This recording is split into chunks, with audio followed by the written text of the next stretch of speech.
پلیس حوزه 15 4 تن را در پیوند به دزدی وسایط بازداشت کرده است. این افراد که در چندین قضایای سرقت متهم هستند از دیر زمان تحت پیگرد نیروهای امنیتی قرار داشتند. نام محمد فایز است. دیگه ما را به خاطر سرقت موتر آورده در قضیه یک فرونر. دیگه ما بودم کمران نام بود از چاردی، شمس رحمان بود از غربان، دیگه رامین نام بود.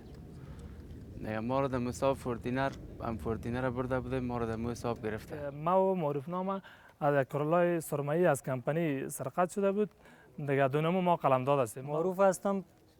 ما را آمر حوزه 15 از سایه گلای جمهوریت گرفتار کرده و در قضیه سرقت یک راده موتر کرولای طلایی از قلعه نجارا. دیگه ایره کلی انداختیم، از کوچه قلعه نجارا گرفتیم به فروش رساندیم.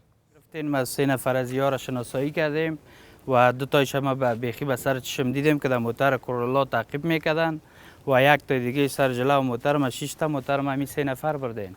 آمر کشف حوزه 15 در مورد بازداشت این افراد چنین میگوید: دغه څلور کسه چې شاته ولاړ دي د یو احمد فایز نومیږي، یو نوید نومیږي، عبدالمعروف او ورسره د بل ملګری دا غله دي چې د اسلحې په زور د یو مسلمان نه موټر اخلي او هغې باندې هیڅ رحم نه کوي، د زخمیتوب او د ویشتلو رحم یې پرې نه کوي او موټر یې ترېنه بولی او دغه 2 موټره دوی سره موږ ګیر کړي دي.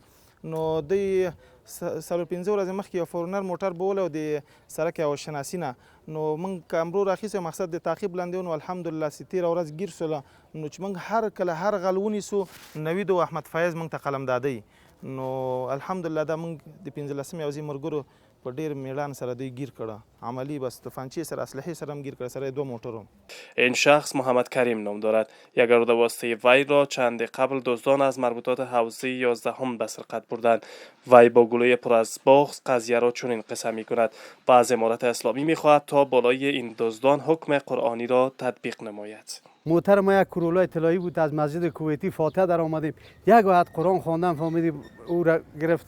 ما آمدم که سعی میکنم موتر ما نیست. ما امروز فهمیدی یک لقمه نان نداریم، بلیاس خدا فهمیدی اون موتر ما بود، موتر کار. من خودم یک فلزکار هستم، موتر کارم بود، یک لقمه نان فهمیدی با اولادم جمع میکردم. از اونمو فهمیدی موتر دیگه کار بار نبود که موتر کار میکردم. امروز فهمیدی در ماه مبارک رمضان 15 است، ما غیر نان و چای دیگه چیزی نخوردیم. از امارات اسلامی میخوایم که عدالت برپا کنه، این مردم فهمیدی و پنجه قانون بسپارد، دستشان قطع کنه.